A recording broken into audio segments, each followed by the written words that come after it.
আজকের গল্প ডাক্তার আনোয়ারুল হকের যৌথ পরিবার। শহরের এক ব্যস্ত এলাকায় একটি বড় বাড়িতে বসবাস করত রায় পরিবার। তারা ছিল একটি যৌথ পরিবার।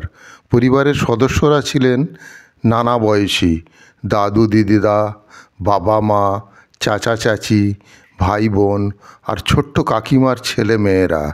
দাদু ছিলেন পরিবারের প্রধান। তিনি ছিলেন শৃঙ্খলার প্রতীক। প্রতিদিন সকালে চা থেকে শুরু করে রাতে ঘুমানোর আগে পর্যন্ত সব কিছুই তিনি নিয়মিতভাবে পরিচালনা করতেন। বাড়ির সকলেই তার আদেশ মেনে চলত। যৌথ পরিবারের মজা আর আনন্দের কোনো তুলনা হয় না। প্রতিদিন বিকেলে সবাই একসঙ্গে আঙিনায় বসে গল্প করত। রাতের খাবারের এক টেবিলে সবাই মিলে হাসি মজার মধ্যে খাবার খাওয়া হতো। কিন্তু সুখের দিন সবসময় একই রকম থাকে না। একদিন দাদু হঠাৎ অসুস্থ হয়ে পড়েন। পরিবারের সবাই দাদুর সেবা করতে এগিয়ে আসে। দাদুর অসুস্থতা পরিবারের সকলের কাছে এবং আরও কাছে নিয়ে আসে।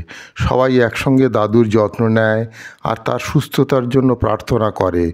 দাদু সুস্থ হওয়ার পর সবাই বুঝতে পারে যে একসঙ্গে থাকার মজাটা শুধু আনন্দের নয়, দুঃখের থেকেও একে অপরের পাশে থাকা। এই সময়ে তাদের মধ্যেকার বন্ধন আরও মজবুত হয়। দাদু যখন সুস্থ হয়ে উঠলেন তখন তিনি পরিবারের সবাইকে বললেন, একসঙ্গে থাকা মানে শুধু সুখ ভাগ করা নয়, দুঃখও ভাগ করা। এটাই যৌথ পরিবারের শক্তি। পরিবারের সদস্যরা শিখেছিল যে একসঙ্গে থাকার মজাটা শুধু ভালো সময়ে নয়, খারাপ সময়ে একে অপরের পাশে থাকা। আর সেটাই একটি সত্যিকারের যৌথ পরিবারের মূল মন্ত্র। তো সুপ্রিয় দর্শক, আজকের এই ছোট্ট গল্পটি যদি আপনাদের ভালো লেগে থাকে, এই রকম গল্প প্রতিদিন এই চ্যানেলে পাওয়ার জন্যে চ্যানেলটিকে সাবস্ক্রাইব করে রাখতে পারেন আর ভিডিওটিকে লাইক ও শেয়ার করুন।